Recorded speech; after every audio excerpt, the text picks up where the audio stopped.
আপনার কাছে আপনার কাছে আমার এই সময়ে বা সম্প্রতি ঘটে যাওয়া কিছু বিষয় নিয়ে কথা বলবো বা এখনো যেগুলো আছে আর কি ঘটমান সেগুলো নিয়ে কথা বলবো। একটু শুরু করি যে এটি নিয়ে একটা সমালোচনা হচ্ছে যে রাষ্ট্রপতি নির্বাচনের সময় ৭০ অনুচ্ছেদটা মানা হলো। যেখানে ৭০ অনুচ্ছেদ নিয়ে বিএনপির একটা প্রবল আপত্তি ছিল, আগেও বলে এসেছে।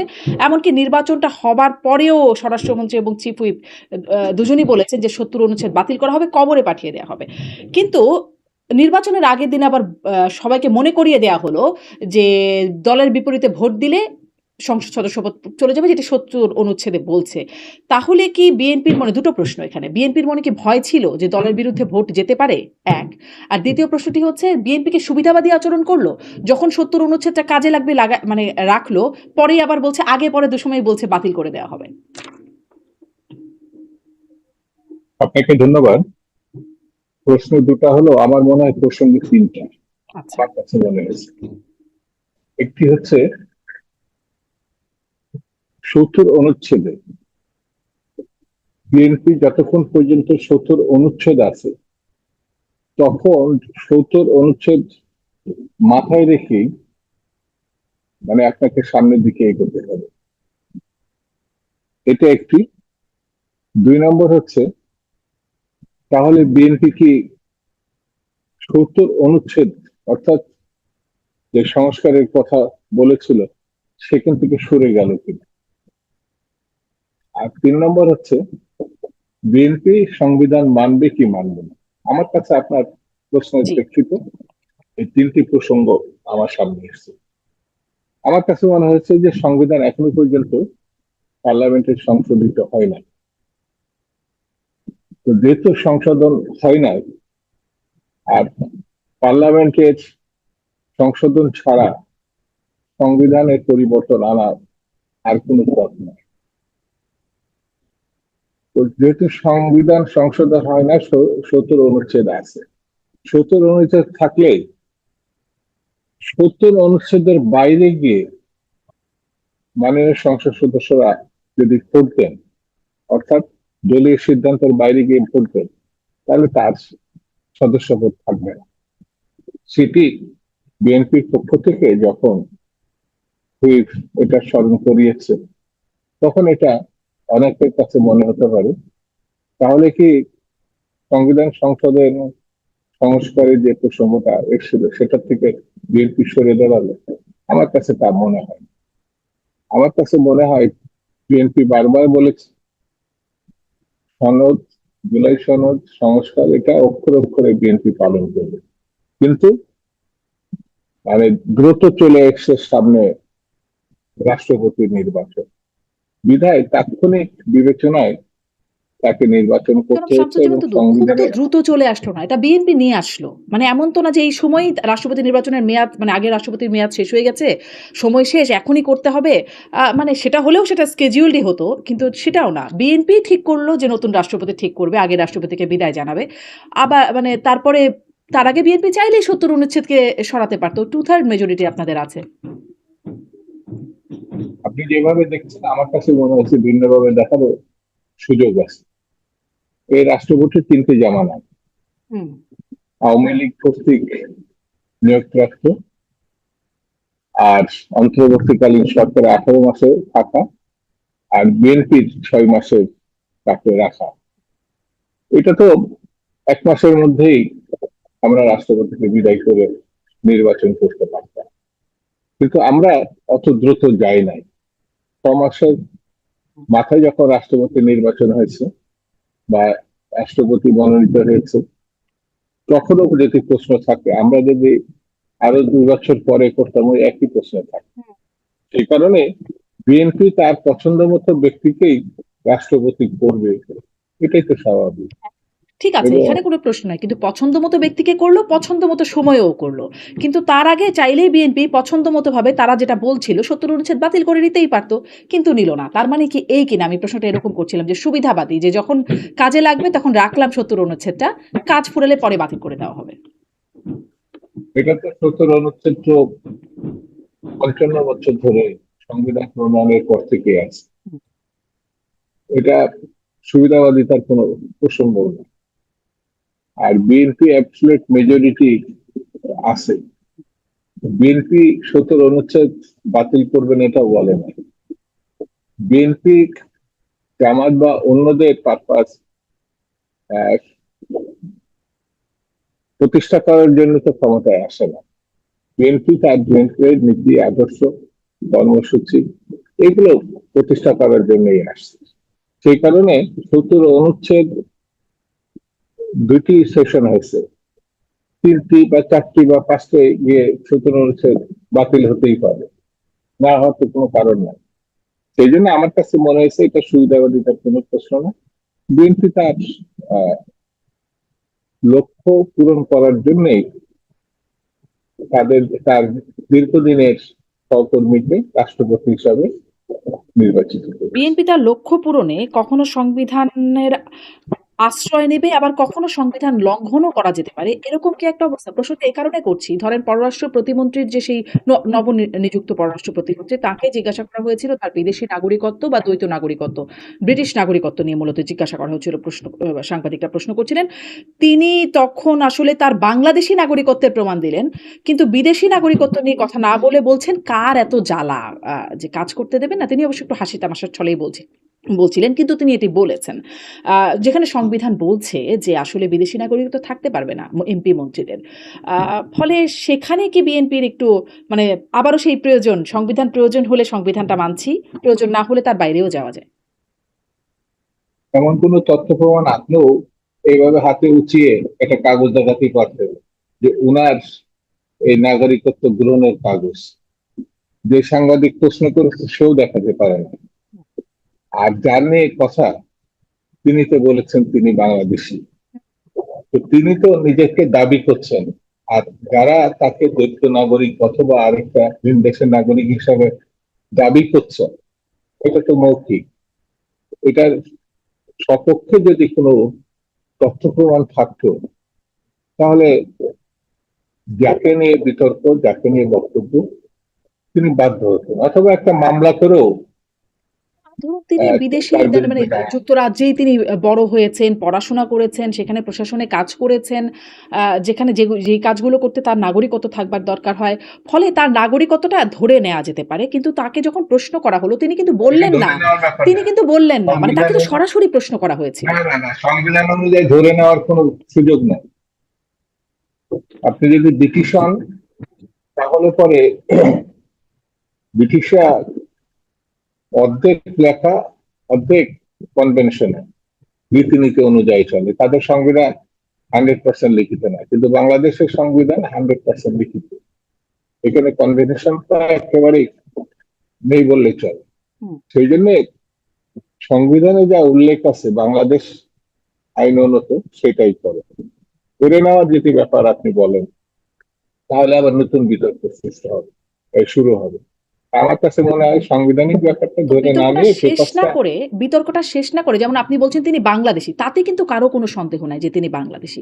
সন্দেহটা হচ্ছে তিনি কি দ্বৈত নাগরিক কিনা। তিনি যেহেতু সেখানে এমন কাজ করেছেন যে কাজটি করবার জন্য নাগরিকত্বের প্রয়োজন ছিল, ব্রিটিশ নাগরিকত্ব, সেটি কি তিনি ছেড়েছেন কিনা, সেটি তার ছিল বলেই জানা, সেটি ছেড়েছেন কিনা তিনি কিন্তু স্পষ্ট করেন নাই। তিনি বরং বলেছেন যে কার এত জ্বালা, 2008-এর মঈনুদ্দিন ফখরুদ্দিনের জ্বালা উঠেছে কিনা, এরকম করে তিনি বলছিলেন।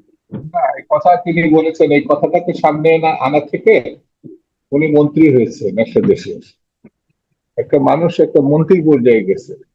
আর যারা যে সাংবাদিক কথা বলছে, এতটা হচ্ছে ধরে নেওয়ার উপরে তিনি কথা বলছেন। তিনি তো একটা পেপার নিয়ে এনে হাজির করতে পারতেন, যেমন আমি যেসব জায়গায় কাজ করেছে সেখান থেকেও পেপার আনা সম্ভব ছিল। একটা হাওয়ার উপরে সংবিধান এবং আইনগত বিষয়টি আলাপ না করাই ভালো। তাহলে ধরেন এতে আমরা হাসাহাসি আমরা আমাদের বর্তমান মাননীয় স্বরাষ্ট্রমন্ত্রীকে অন্তর্বর্তী সরকারের সময় বলতে শুনেছিলাম বর্তমানে যিনি পররাষ্ট্রমন্ত্রী খলিলুর রহমান তিনি বিদেশি নাগরিক, এবং সুস্পষ্টভাবে বলেছিলেন তিনি বিদেশি নাগরিক, তার কাছে সেনাবাহিনী কেন মানে মানে একদম কোট করতে পারছি না, কিন্তু বিদেশি নাগরিক যে বলেছিলেন এটা আমি কোট আনকোট বলতে পারি। তিনি কি আসলে তখন হাওয়ার উপরেই বলেছিলেন, এবং যিনি এখন আপনাদের পররাষ্ট্রমন্ত্রী? আমার মনে হয় স্বরাষ্ট্রমন্ত্রীর কাছে এই কথাটা আপনারা তাকে দেখে নিয়ে কথা বলতে পারেন, অথবা তার কাছে প্রশ্ন দিতে পারেন এবং লিখিতভাবে জানতে পারেন। আমার এটা জানা নেই। মানে জানার আগ্রহ হয় নাই কখনো? মানে আমরা বহুবার প্রশ্ন করছি, সরকার এই বিষয়টা কখনো ব্যাখ্যা দেয় নাই। সরকারের বিভিন্ন পর্যায়ে এই ব্যাপার স্বরাষ্ট্রমন্ত্রীকে নিয়ে তো প্রশ্ন করার সুযোগ হয়নি। আমার কোনো জানার সুযোগ হয় না। আচ্ছা। আবারও সেই মানে প্রশ্নটা একই অ্যাঙ্গেলে হয়তো হবে যে আ ক্ষমতার বাইরে থাকতে যেভাবে প্রশ্ন করা যায় মানে আপনারাও যেভাবে বললেন ক্ষমতায় গেলে প্রশ্নগুলো ডিফারেন্ট হয়ে যায় কিনা? যেমন ধরেন এই যে বলছিলাম যে স্বরাষ্ট্রমন্ত্রী যখন হাওয়ার উপরে বলেছিলেন বর্তমান পররাষ্ট্রমন্ত্রী আ বিদেশি নাগরিক। এখন যখন বলা হচ্ছে তখন আসলে সেটিকে আমলে নেওয়া হচ্ছে না এবং যথাযথ উত্তরটাও আসছে না। আ আ ধরেন যদি একটু আইন শৃঙ্খলা পরিস্থিতির কথাও বলি আপনাকে। আইন শৃঙ্খলা পরিস্থিতি যেটি এই সরকারের প্রায়োরিটি ছিল। অগ্রাধিকারের ৩ টি জায়গার একটা ছিল আইন শৃঙ্খলা পরিস্থিতি। সেটি নিয়ে যখন টিআইবি বলছে যে আইন শৃঙ্খলা পরিস্থিতি উদ্বেগজনক, বিভিন্ন সংখ্যা উল্লেখ করে বলছে যে উদ্বেগজনক। তখন আমাদের মাননীয় স্বরাষ্ট্রমন্ত্রী বলছেন, এটি অবশ্য ১০০ দিন যখন পূর্ণ হয় তখনকার কথা। স্বরাষ্ট্রমন্ত্রী বলছেন যে টিআইবি আসলে পত্রিকা নির্ভর, তাদের নিজস্ব কোনো তদন্ত নাই। ফলে তাদেরটা নির্ভরযোগ্য বলে তিনি আসলে খুব একটা আমলে নিচ্ছেন না। আ মানে কিন্তু এই মাননীয় স্বরাষ্ট্রমন্ত্রী সংসদে বলেছিলেন ডক্টর ইউনূসের সময় সবচেয়ে বেশি দুর্নীতি হয়েছে টিআইবির প্রতিবেদনকে রেফার করেছিলেন। মানে অন্য সময় হলে আমলে নেওয়া যায়, নিজেদের বেলার ক্ষেত্রে আমলে নেই না। ব্যাপারটা কি এরকম চলছে বিএনপির? পুরোটা ওই আগের মতোই আসছে, হ্যাঁ, যে কোন প্রেক্ষাপটে কোন অবস্থায় তিনি এই কথাগুলো বলছেন। যখন পিআইবি যে কথাগুলো বলছেন তদন্ত সাপেক্ষে এই কথাগুলো বলছেন তিনি, যদি বলে থাকেন তাহলে এটা গুরুত্বপূর্ণ। আর তিনি যদি পত্রিকার নিউজ নির্ভর মানে সংবাদ পরিবেশন করে থাকেন তাহলে আরেক ধরনের। তো সম্মানিত স্বরাষ্ট্রমন্ত্রী কোন বিবেচনা থেকে এই কথাটা বলেছেন আমার জানা নেই। তবে স্বরাষ্ট্রমন্ত্রী পিআইবি বলছে বলে সেটা তাকে মানতে হবে এমন তো নাও হতে পারে। তার নিজস্ব সোর্স বা তার যেহেতু তিনি এখন নিজেও সরকারে আছেন, হুম। তিনি স্বরাষ্ট্রমন্ত্রী বটে, সেই বিবেচনা তো তার থাকতে পারে। সেই কারণে সেই কথা হয়তো তিনি বলে থাকবেন যে পিআইবি বললেই সেটা অ্যাকসেপ্টেবল, আর না মানে না করা যাবে না, এমন তো না হতো। তারা টিআইবি যখন আওয়ামী লীগের কথা বলত, টিআইবি আওয়ামী লীগ সরকারের সময় বিভিন্ন আসলে খুব প্রশংসা করত না। এরকমই প্রতিবেদন তুলে ধরত নানান আইন শৃঙ্খলা দুর্নীতি নিয়ে। তখন সেটা বিএনপি আমলে নিত। অন্তর্বর্তী সরকারকে যখন দুর্নীতিগ্রস্ত বলল, তখনও সেটা বিএনপি আমলে নিয়ে সংসদে স্বরাষ্ট্রমন্ত্রী বললেন। কিন্তু এখন যখন বিএনপি সরকারের সময়কার কথা বলছে, তখন সেটিকে আসলে মানে আমলযোগ্য মনে হচ্ছে না। হয়তো কোনো না কোনো কারণে আমলযোগ্য মনে হয় না স্বরাষ্ট্রমন্ত্রী, সেই জন্য তিনি এটা মানেন না। আর একই প্রতিষ্ঠানের সবটা সময় মানে ১০০ ভাগ বললে তাহলে তো এটা কোরআনের বাণী হয়ে যাবে। হুম, এটা কোনো ত্রুটি বিচ্যুতি বা কোনোভাবে বাদ দেওয়া যাবে না আপনার যুক্তি অনুযায়ী, আমার কাছে যেটা মনে হচ্ছে। হুম। টিআরবি ওইটা মানছে, টিআরবি ওইটা মানছে, টিআরবি ওইটা মানছে, এটা কেন মানবেন না? যিনি মানেননি তিনি স্বরাষ্ট্রমন্ত্রী, তার কোনো না কোনো বক্তব্য আছে আগের যে এই স্বরাষ্ট্রমন্ত্রীরাও কারণে কিন্তু তিনি। মানতেন না। শামসুজ্জামান দুদু আপনার মনে আছে যখন আসাদুজ্জামান কামালকে জিজ্ঞাসা করা হতো তিনি বলতেন এগুলো আসলে তিনি আমলে নেন না। এই ধরনের বক্তব্য বা ধরেন আইনমন্ত্রীকে তখনও তারা সেই সময় আওয়ামী লীগ আসাদুজ্জামান সরকারের কথা বলছে। কামাল আর সালাউদ্দিনকে আমি এক পাল্লায় মাপতে চাই না, এটা আপনার কাছে থাকতে না, পারে। না এক পাল্লায় মাপার কিন্তু বিষয় না। মানে একটা সুনির্দিষ্ট বিষয়ে এখন প্রতিক্রিয়ার কথা 17 বছর বলছি। 18 বছর যাক, 17 18 বছর যাক, তারপরে আমরা এটা দেখবো। অন্তত ১০০ ২০০ জন গুম করুক সালাউদ্দিন সাহেব, হুম, হত্যা করুক অন্তত ১০ থেকে ২০ হাজার, তারপরে কামালের সঙ্গে সালাউদ্দিনের তুলনা করে তখন বোঝার চেষ্টা করুক। হুম, হুম, এখনই সালাউদ্দিন আর কামাল এই বিষয়টা এক করা ঠিক হবে না। হুম, এক এখন করা যদি হচ্ছে না। আপনি আমি জাস্ট এটা প্রশ্ন আদার করছিলাম যে আদার না না সুনির্দিষ্ট না না, বিষয়ে আপনি প্রতিক্রিয়া। আদারের নেন না, আপনি টিআইবির যদি বিষয়ে শেখ প্রতিক্রিয়া। হাসিনা শেখ হাসিনার অনুসারী হয়ে থাকে তাহলে আপনি এটা বলতে পারেন, নো ডাউট। কিন্তু তার বাইরের যদি মানুষ হন, তার যদি ইতিহাসটা আপনি জানেন, তার সঙ্গে একটা 6 মাসের নির্বাচিত গণতান্ত্রিক সরকারের স্বরাষ্ট্রমন্ত্রী তুলনা যখন করবে তখন এটা মানা খুব কঠিন। আমি আমাকে বুঝাতে পারিনি। আমি আসলে তুলনা করছি না কিন্তু। আমি শুধুমাত্র একটা সুনির্দিষ্ট বিষয়ে প্রতিক্রিয়ার কথা বলছি। বিষয়বস্তু হচ্ছে টিআইবির প্রতিবেদন। টিআইবির আমার প্রতিবেদনে হয়তো বুঝতে ভুল হয়েছে। হ্যাঁ, আমিও বুঝাতে আপনার পারিনি হয়তো। কামাল আর সালাউদ্দিনের ব্যাপারটা ওই স্বরাষ্ট্রমন্ত্রী এই স্বরাষ্ট্রমন্ত্রী তুলনার ব্যাপার না, দুটোই তো স্বরাষ্ট্রমন্ত্রী। হুম, একটা আওয়ামী লীগের হুম, আর একটা হচ্ছে বিএনপি। হুম, একটা হচ্ছে খুনি সরকারের পালিয়ে যাওয়া প্রধানমন্ত্রীর সহযোগী, আর একটা এখন জনপ্রিয় সরকারের স্বরাষ্ট্রমন্ত্রী তারেক রহমান সাহেবের সহযোগী। তো এটা তুলনার ব্যাপার না। হুম। তো আপনি দুটো প্রসঙ্গ নিয়ে আপনি কথা বলেছেন। আমি সেটাকে বলছি আমি শুধুমাত্র টিআইবির প্রতিবেদনে প্রতিক্রিয়ার প্রসঙ্গটা। টিআইবির প্রতিবেদনে আওয়ামী লীগ সরকার, অন্তর্বর্তী সরকার এবং বিএনপি সরকার কে কেমন এর প্রতিক্রিয়া দিচ্ছে? প্রতিবেদনেও আমি বললাম এটা হ্যাঁ, কোরআনের বাণী না, তখন এটা কেন একেবারে কোরআনের বাণী মনে হতো তাহলে? প্রতিটাই আমাকে মানতে হবে, মানে তখন কি প্রতিটাই আপনাকে ঠিক খুব আছে, গ্রহণযোগ্য মনে হতো? প্রতিটার উদ্দেশ্য একেবারে অমলিন। এটা আমার কাছে, আমি তো আপনাকে স্পষ্ট করে বললাম যে সবটাই ঠিক আছে, এটা আমার কাছে মনে হচ্ছে না, এই জন্য মানার প্রসঙ্গটা থাকছে না। হুম, আচ্ছা, মানে তখন সবটা ঠিক মনে হতো বা অন্তর্বর্তী সরকারের সময়ও ঠিক মনে হলো বলে সংসদেও রেফার করলেন। এজন্যই আমি আসলে প্রশ্নটা করছিলাম। বা ধরেন টিআইবির প্রতিবেদন, বা সেটা যদি নাও বলি জাতিসংঘের প্রতিবেদনের কথা।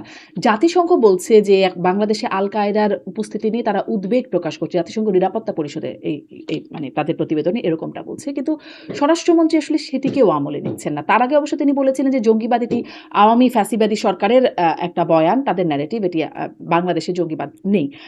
এখন জাতিসংঘ বলছে, আর মাঝখানে কয়েকদিন কিন্তু খুব বোমা আতঙ্ক একটা দেখলাম, এখানে বোমা বিস্ফোরণ, সেখানে বিভিন্ন জায়গায় বোমা বিস্ফোরণের ঘটনা ঘটলো। মানে জাতিসংঘের প্রতিবেদনও এখন আমলে নেওয়ার মতো মনে হচ্ছে না। কিন্তু ধরেন যখন আওয়ামী লীগ সরকারের সমালোচনা হয়েছে বা অন্তর্বর্তী সরকারের কিছু হচ্ছে, সেটি তো বিএনপি আমলে নেয়। মানে আপনাদের সময় যখন প্রতিবেদন দেয় তখন আমলযোগ্য কম হয় কেন? জাতিসংঘে আমি কম কথা বলতে চাই এই জন্যে, বিশ্বের সব থেকে খুনি যে রাষ্ট্র, কচু কথা করছে 70-80 বছর ধরে, হুম, ইসরায়েল আপনার ফিলিস্তিনিদেরকে, সেই প্রসঙ্গ বাদ দিক আপনি বাংলাদেশে তারা আল কায়দার অস্তিত্ব খুঁজে পাচ্ছে এবং এটাকে সারা বিশ্বে একটি অন্যতম বিষয় বলে মনে করছে এবং সেটাকে আপনার গুরুত্বপূর্ণ হিসাবে ধরেছে। আপনার স্বাভাবিক, বাংলাদেশ শান্তিপূর্ণ একটি দেশ, সেখানে আল কায়দা জাতিসংঘ পেয়ে গেছে, এটা কি ধরনের কথা।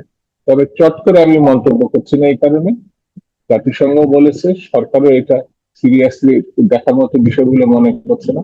আমার মনে হয় আরেকটু অপেক্ষা করে, আরো আমরা বিশ্লেষণ করি যে সরকার ঠিক আছে না জাতিসংঘ ঠিক আছে, যারা 80 বছর ধরে মানুষ হত্যা করলো সেই শক্তিকে ঠেকানোর এবং সত্যিকারের ভূমিকা রাখতে পারে না, তারা এখানে আবার কোনো ঘটনাই নাই, তারপরে আল কায়দা খুঁজে বের করছে। স্বাভাবিক কারণে এই নিয়ে জাতিসংঘ মন্তব্য তো করা। ওই যে এত বছর ধরে ইসরায়েলের ব্যাপারে তারা বলছে না, কিন্তু যখন বাংলাদেশের জুলাই হত্যাকাণ্ড নিয়ে তারা মানবাধিকার সংস্থার প্রতিবেদন দিল জাতিসংঘ, সেটিকে তো সবাই খুব আমল নিল। তখন তো কেউ বলল না যে আসলে জাতিসংঘ তো ইসরায়েলের ব্যাপারে বলছে না, এ ব্যাপারে বললে আমরা নিব কেন আমলে? তখন তো আমরা সবাই আসলে সেটাকে গ্রহণই করলাম। সবার কথা আর আমার কথা একটু ভিন্ন হতে পারে। আপনি কি সেই যেটা প্রতিবেদনটাকেও আমলে নেন না? বলেছে তখন সেটা বলছে, সেটার ভিত্তি ছিল এই দেশের শত শত না হাজার হাজার ছেলে মেয়ে বুকের রক্ত দিয়েছে, আর আল কায়দা তো আপনার দূরবীন দিয়ে খুঁজে বের করতে হয়। তো সেটা আর আপনি এই আন্দোলনের সঙ্গে যারা ঘটনা ঘটছে এটা তুলনা করাই তো আন্দোলনকারীদের সম্বন্ধে আপনার দৃষ্টিভঙ্গি এবং উপস্থাপক এটা আপত্তিকর। যার কোনো অস্তিত্ব নেই আল কায়দা, তার সঙ্গে আপনি দৃশ্যমান 24 গণঅভ্যুত্থানের ঘটনার সঙ্গে আপনি তুলনা করছেন। এই এই এই- এইভাবে আমার মনে হয় তুলনা করা ঠিক না। আসলে আমার দৃষ্টিভঙ্গিতে তো আসলে জনগণের কিছু যায় আসে না, কিন্তু সরকারের দৃষ্টিভঙ্গিতে কিন্তু যায় আসে। সরকার আসলে ওই সময় আপনার কি জাতিসংঘের, যায় আসে না আসে এটা কোনো ব্যাপার না, আপনার সঙ্গে আমি টকশো করছি, হুম, আপনি আপত্তিকর কথা বললে সেটা আমাকে মেনে নিয়ে টকশো করতে হবে, এটা তো একদম ঠিক না, না। একদমই না। ব্যাপারটা তা মোটেই না। আমি শুধুমাত্র সরকারের প্রতিক্রিয়ার কথা আপনাকে জিজ্ঞাসা করছি যে, ওই সময় যখন জাতিসংঘ প্রতিবেদন দিল, তখনও কিন্তু জাতিসংঘের সেইম রেকর্ড। ইসরায়েলের বিষয়ে তাদের একই রকম অবস্থান। এই সময় যখন জাতিসংঘ বলছে নিরাপত্তা পরিষদ, তখনও তাদের একই অবস্থা, তাদের রেকর্ডটা সেইম। কিন্তু প্রতিক্রিয়ার ব্যাপারটা ভিন্ন। ওই সময় আপনারা গ্রহণ করলেন, এই সময় আপনারা গ্রহণ করছেন না। যেটা গ্রহণ করা সেটা আমরা গ্রহণ করবো, আর যেটা আমার গ্রহণ করা না সেটা আপনি বললেও তো গ্রহণ করবো না। মানে অন্যের বিরুদ্ধে গেলে গ্রহণ করবেন, নিজের বিরুদ্ধে গেলে না। এরকম কি কোনো ব্যাপার? না না, আপনার যেটা গ্রহণ করা, যেটা মনে হয় যে এটা সত্যিকারের ঘটনা, হুম, গ্রহণ করবো। হুম। আমরা ভারতে কি ঘটলো, আপনি কি বললেন, সেটা আমাকে মেনে নিতে হবে।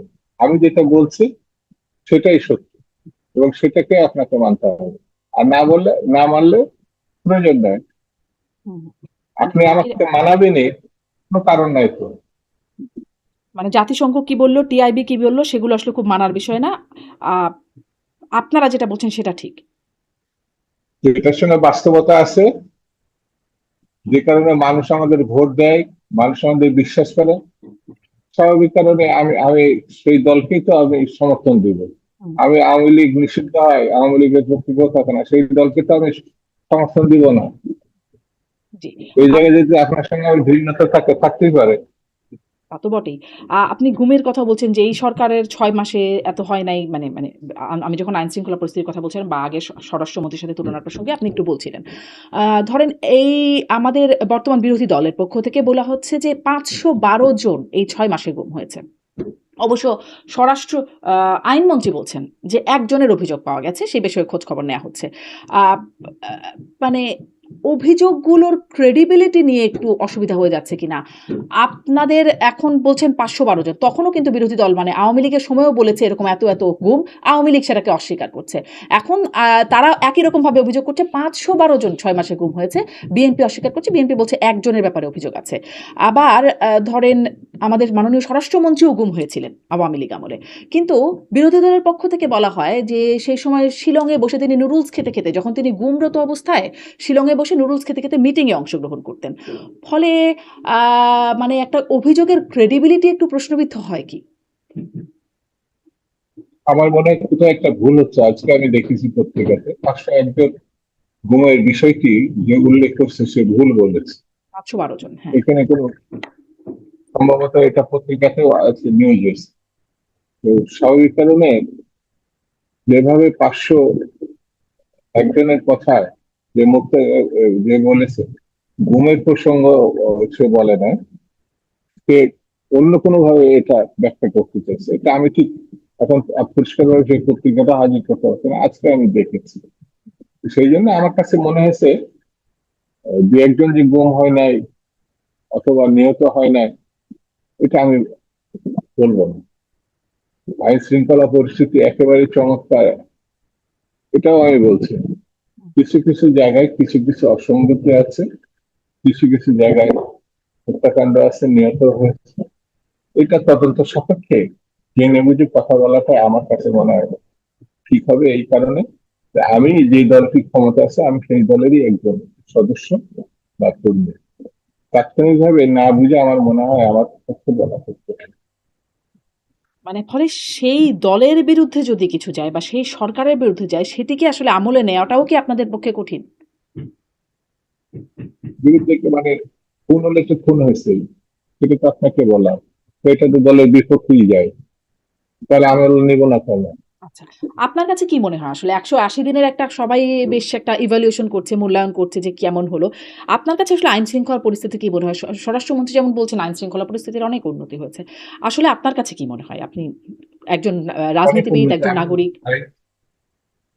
আমি স্বরাষ্ট্রমন্ত্রীর সঙ্গে একমত যে 18 মাসের যে অন্তর্বর্তীকালীন সরকার ছিল তার থেকে অপসংস্কৃতি, হত্যাকাণ্ড, অব্যবস্থাপনা, লুটপাট আর দখলদারি এর থেকে অনেকটাই ডেভেলপ করছে। ওনার একটা ভালো হয়েছে।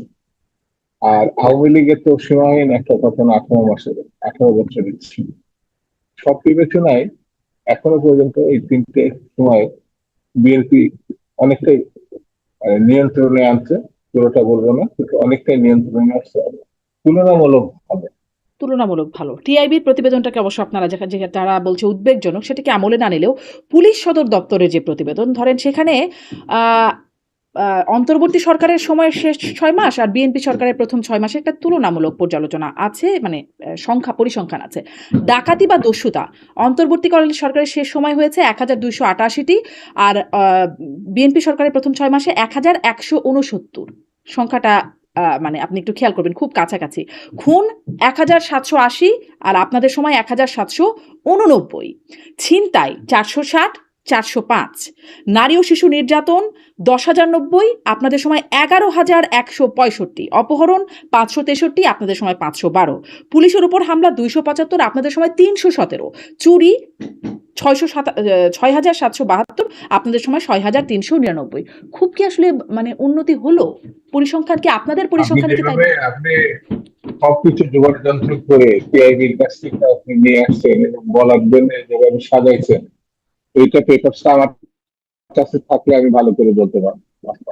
আমি তো তুলনামূলক ভাবে বেটার বলেছি। হুম। এখন তাহলে 18 বছরের ঘটনাগুলো মানুষ কিভাবে কষায় দিয়ে চুরাই চুরাই কাটছে এবং ছড়াই ছিটাই দিয়েছে, এইগুলো আমাকে যদি আগে বলতেন যে এই প্রশ্নের মুখোমুখি হবে, তাহলে পেপারস গুলো এনে আপনার থেকে আমি ভালো বলতে ভালোই পারতাম বলতেন। আমার নিশ্চয়ই, ধারণা।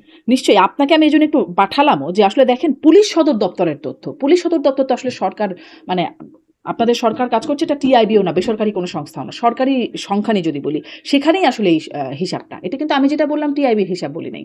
পত্রিকার হিসাবও বলি নাই। পুলিশ সদর দপ্তরের হিসাবটা বলছিলাম। না, এটা আমার মনে হয় পুলিশের কাছে বললে ভালো, কারণ তো পুলিশের লোক না। হুম। আমি পুলিশের চাকরিও করি নাই, স্বরাষ্ট্রমন্ত্রীও না।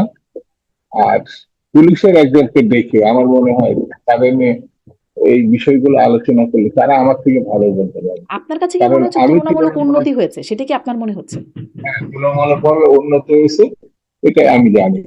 এখন যেভাবে আপনি পরিসংখ্যান নিয়ে পুলিশের ভাষ্য হিসেবে উল্লেখ করছেন, সব থেকে ভালো হতো পুলিশের দায়িত্বশীল কোনো পুলিশের কর্মকর্তা অথবা তাদের কোনো ব্যক্তিকে, সবচেয়ে ভালো হতো স্বরাষ্ট্রমন্ত্রী অথবা প্রতিমন্ত্রীকে নিয়ে এসে আপনি কথা বলবেন, তারা ভালো বলতে পারে। নিশ্চয়ই স্বরাষ্ট্রমন্ত্রীকে তো পাওয়া কঠিন। আপনাদের এজন্য কাছেই বারবার জিজ্ঞাসা। অগ্রাধিকারের মধ্যে আইন শৃঙ্খলা নিয়ে কথা বললাম। আর আর ২ টি অগ্রাধিকারের মধ্যে ছিল জ্বালানি সরবরাহ স্বাভাবিক রাখা এবং দ্রব্যমূল্য। এ ৩ টি ছিল বিএনপি সরকারের একদম ১ম যে মন্ত্রিসভার বৈঠক, সেখানে ৩ টি অগ্রাধিকার সেট করা হলো। বাকি অবস্থাগুলোও তো আসলে খুব ভালো না। ধরেন জ্বালানি, গ্যাস, বিদ্যুতের কথা তো খুব আলোচনায় হচ্ছে। বিএনপি অবশ্য বলছে যে এটি আসলে তো তাদের ন্যূনতম দায়ও এখানে নাই। দায় হচ্ছে শেখ হাসিনা সরকারের সময়।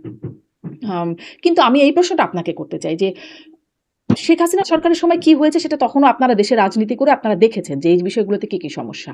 সেটি নিরসনে এই ৬ মাসে আপনারা কি করলেন? বা কি বিকল্প রেডি হলো আ যাতে মানুষের ভোগান্তি কমানো যায়? দায়িত্বে তো আপনারা। মানে বিএনপি সরকার। বিএনপি সবাই ৬ মাসে ধরে একটা সরকার পরিচালনা আসছে।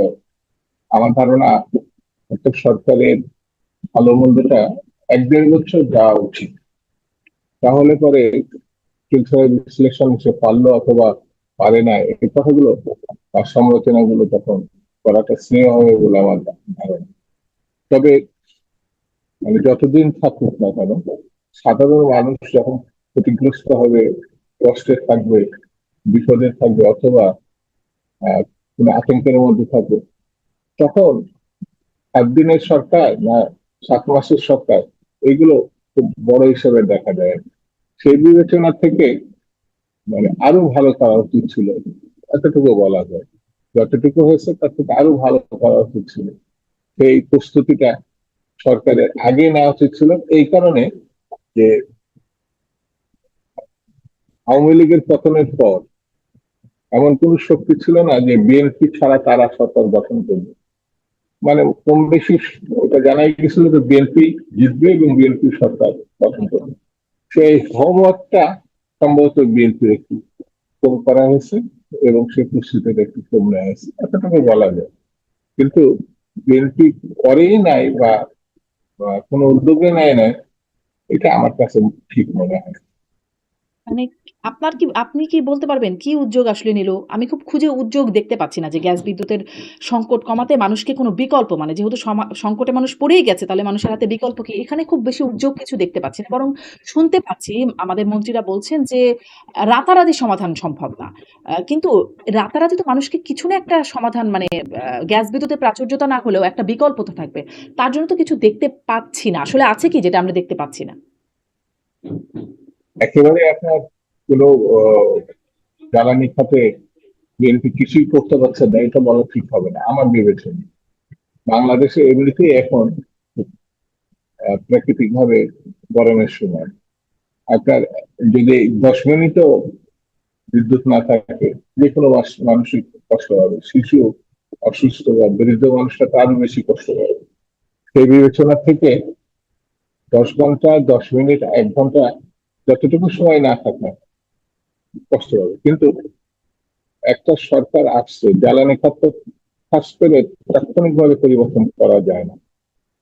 আর এটা কোনোটাই আমাদের দেশীয় উৎস থেকে আসে না, হয় অর্থ দিয়ে, আমদানি নির্ভর। জ্বালানি খাত কিন্তু বিশেষত গ্যাসটাকেও আপনার আমদানি নির্ভর করা হয়েছে পূর্বে 18 বছরে। সেই তার থেকে বেরিয়ে আসতে হলে পরে আপনার একটু সময় লাগবে, 1-1.5 বছর সময়। বিশেষজ্ঞ পর্যায়ের মানুষ আমি তাদের সঙ্গে আলাপ করে দেখেছি, কমপক্ষে 1-1.5 বছর তো লাগবে। সেই ক্ষেত্রে আহ, অর্থমন্ত্রী বলে 2 বছরের কথা বলেছে। হুম। কিছু কিছু জিনিস থাকে পূর্ব অভিজ্ঞতা, প্রস্তুতি, দক্ষতা এবং ফান্ড সব মিলিয়েই আপনি পরিস্থিতি অতিক্রম করবেন। কিন্তু সেটা যদি না থাকে আর কোনো না কোনো ঘাটতি থাকে, তাহলে সেটা তো আপনাকে ফেস করতেই হবে। না, সেখানে একটা ঘাটতির বিষয় আছে বলে আপনি বলছেন। আম আ ধরেন মানুষের মনে কি এরকম, আপনি অবশ্য এটাও বলছিলেন যে ৭ দিন হোক আর ৭ মাসের সরকার হোক, মানুষ যখন কষ্ট পায় তখন সেটি আসলে তাদের মনে আসে। মানুষের মনে আসলে কি মনে হচ্ছে? ধরেন তারা তো দেখছে যে ঠিক এইরকম কষ্ট আওয়ামী লীগ সরকারের সময় ছিল না বিদ্যুৎ জ্বালানির। ঠিক এইরকম কষ্ট অন্তর্বর্তী সরকারের সময়ও ছিল না, যারা আসলে উত্তরাধিকার হলো। এইরকম কষ্ট শুরু থেকে বিএনপি সরকারেও ছিল না। এখন এসে যে এরকম কষ্ট মানুষের হচ্ছে যে মাঝে, মাঝে বিদ্যুৎ আসে। কারখানাগুলো অনেক কিছু বন্ধ হয়ে যাচ্ছে, কর্মীদের ছাঁটাই হচ্ছে, পরিস্থিতিটা এরকম অবস্থা। ফলে আ আসলে পূর্ববর্তী সরকার মানে আওয়ামী লীগ সরকারের আ আ আসলে এটি ভুল নীতি বা দুর্নীতির কারণে সেটি কি মানুষ খুব একটা আমলে নিচ্ছে? আমলে না নেওয়ার কোনো কারণ নাই। পূর্বের সরকারের যদি অব্যবস্থাপনা থাকে, পরবর্তী সরকারের সেটা তার কাঁধে আসলেও যদি সেই ধরনের পরিস্থিতি আসে থাকে, নাহলে এই সরকার 1 ঘন্টা তো ক্ষমতায় থাকতে পারবে না। মানুষের সমর্থন না থাকলে যেমন ক্ষমতায় থাকা যায় না, এটা তো বিরিয়াল লোক সবাই জানে। তো এই কষ্ট তারা কেন হচ্ছে, কিসের জন্য হচ্ছে, দেশের জনগণ বুঝবে না আমার কাছে মনে হয়, বুঝে বলে এখনো পর্যন্ত আছে। তবে এই সময়ের মধ্যে একটা স্বল্প সময় বলে না যেভাবে বলে, এটাকে অতিক্রম করার যেমন ম্যাজিক নাই, আবার পরিকল্পনাও থাকবে না, এটা তো ঠিক না। তাহলে এই যে বিষয়টি জনগণের সামনে যদি বলেন। সরকার হুম, বিস্তারিত তুলে ধরতে সক্ষম হয়, তাহলে হয়তো জনগণও বুঝবে এবং সরকারও কিছু সময় পাবে, এর মধ্যে দিয়ে একটা মীমাংসা নিশ্চয় আসবে। জি। এই যে ব্যবস্থা নিতে বা পরিকল্পনা করতে কিছু একটা ঘাটতি আছে বলে আপনি বলছেন। কিন্তু ধরেন মন্ত্রিসভায় তো রদবদল দেখলাম, যেখানে আসলে ঘাটতির জায়গা দেখা যাচ্ছে বা যেখানে মানে সন্তুষ্টি অর্জন করা যাচ্ছে না, সেইসব জায়গায় তো কোনো পরিবর্তন হলো না। এই পরিবর্তনটাও আপনি আসলে কিভাবে দেখেন? আপনার কাছে সেটাও একটু জানতে চাই।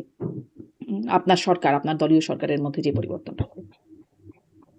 আমার মনে হয় একটু ধৈর্য ধরলে দেশের মানুষ, আহ, বিশেষ করে জ্বালানি খাতে, অন্যান্য খাতে তো অতটা অব্যবস্থাপনা, অতটা কষ্ট, অতটা ব্যর্থতা নাই।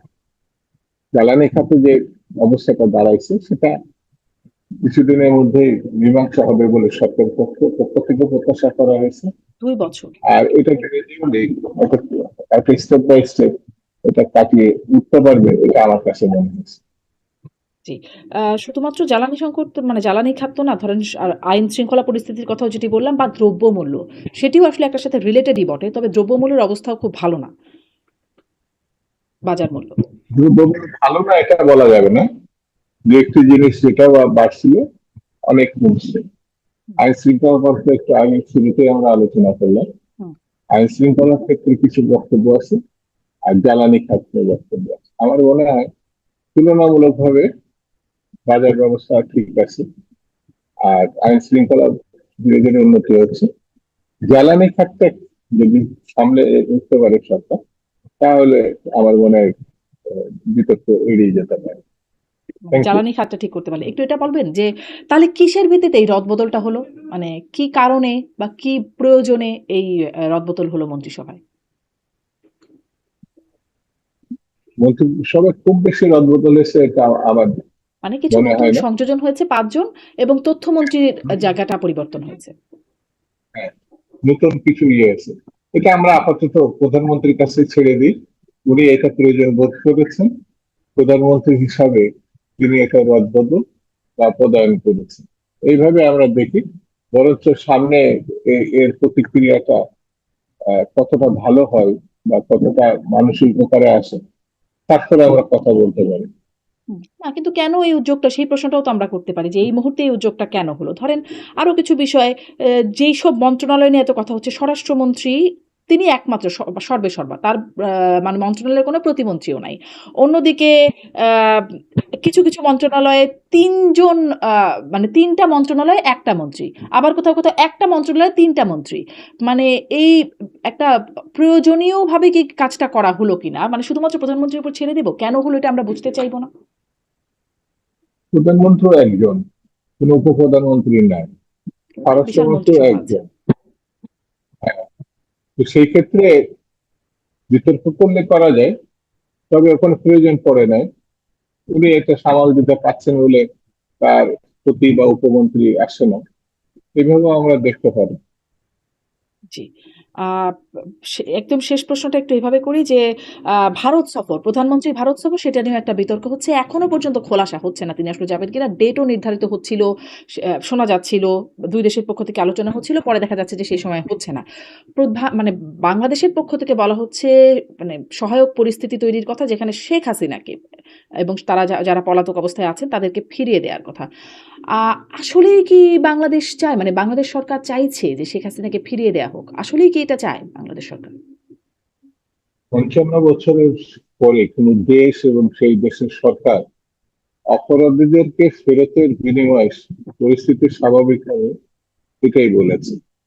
অপরাধীর স্বর্গরাজ্যে কোন গণতান্ত্রিক নির্বাচিত সরকার যদি যেতে না চায়, এটা তো তাকে ধন্যবাদ দেওয়া উচিত।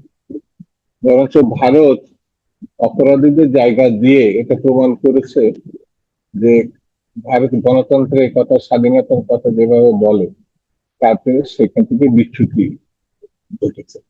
আর বাংলাদেশের সবসময় নমনম দাসত্ব মনোবৃত্তি যেটা ছিল, তার থেকে বর্তমান সরকার বেরিয়ে আসতে পেরেছে, এই জন্য তাকে ধন্যবাদ দেওয়া যায়। এটা আমার কাছে মনে হয়েছে। সমমর্যাদার ভিত্তি থেকে পারস্পরিক সম্মানের যেখানে জায়গা থাকে, সেখানে দ্বিপাক্ষিক সবকিছুতেই বন্ধুত্ব তৈরি হতে পারে। কিন্তু পারস্পরিক মর্যাদার বাইরে গিয়ে এতদিন আমরা চলেছি, এখন সেটা চলতে চাচ্ছে না। সেই জন্য আমার কাছে মনে হয়েছে অপরপক্ষ চাইলেই হবে এমন তো নাও হতে পারে। দেখতে হবে বাংলাদেশ তার জন্য তৈরি আছে কি। ধরেন এখন আমাদের যে তো আরো পরিস্থিতি, অনেকগুলো স্বার্থের ব্যাপার আছে না, ধরেন গঙ্গা চুক্তির মেয়াদ শেষ হচ্ছে এই ডিসেম্বরে। আহ আরো হ্যাঁ এগুলো অভিন্ন নদী। আসবে, এখন এত চিন্তা করার তো কোনো কারণ নেই। অভিন্ন নদী আছে, তিস্তা আছে, গঙ্গা আছে, সেগুলো আসবে। সেই জন্য একেবারে একটা খনির সঙ্গে গিয়ে আমাদের বসতে হবে, এটা ভাবার তো কারণ না। ওটাও হবে। বাংলাদেশের আবার কোন কারণ, জিয়া রহমান সাহেবের সময় প্রথম আপনার পদ্মা চুক্তি, পানি চুক্তি কিন্তু সেই জিয়া রহমানের সময় হয়েছিল, নট শেখ মুজিব বা আহ, পরবর্তী কোন সরকারের সময়। সেই জিয়া রহমানের সময় প্রথম 45,000 কিউসেক পানির মানে উল্লেখপূর্বক এই চুক্তিটা হয়েছে। তো তারই প্রতিষ্ঠিত দল এখন ক্ষমতায়, নিশ্চয়ই চুক্তি হবে, এবং না হওয়ার তো কোনো কারণ নেই। এত ধৈর্য হারালে চলবে? কিন্তু ধরেন যেটি বলা হচ্ছে যে শেখ হাসিনাকে সহ পলাতক যারা আছে তাদেরকে ফেরত দেওয়ার বিষয়টা বলা হচ্ছে, এখন তারাই তো বলছে তারা ডিসেম্বরে চলে আসবে। এই বিষয়টিকেই একটু মানে একটা মানে ইস্যু করার কোনো খুব কারণ আছে, কারণ কারণ যেটা বাংলাদেশ সরকার চাইছে সেটা এখন তারাও বলছে তারা ডিসেম্বরে আসবে। আপনি প্রধানমন্ত্রী হলে হয়তো ইস্যু করতো না। আপনি তো প্রধানমন্ত্রী না, আমিও প্রধানমন্ত্রী না। হুম। যেহেতু আমাদের মাননীয় প্রধানমন্ত্রী জনাব তারেক রহমান, তিনি এটা মনে করেছেন এটা এই মুহূর্তে জরুরি প্রসঙ্গ। বাংলাদেশের স্বর্গরাজ্য, লুটপাটের স্বর্গরাজ্য বানাইছিল, বাংলাদেশের গণহত্যাকারী যে দেশে ঠাঁই পেয়েছে, সেই দেশে যাব কি যাব না, এবং আমাদের আগে পরিষ্কার হতে হবে এই খুনিকে আমরা ফেরত পাবো কি পাবো না, এটা পরিষ্কার হতে হবে। সেই কারণে আমার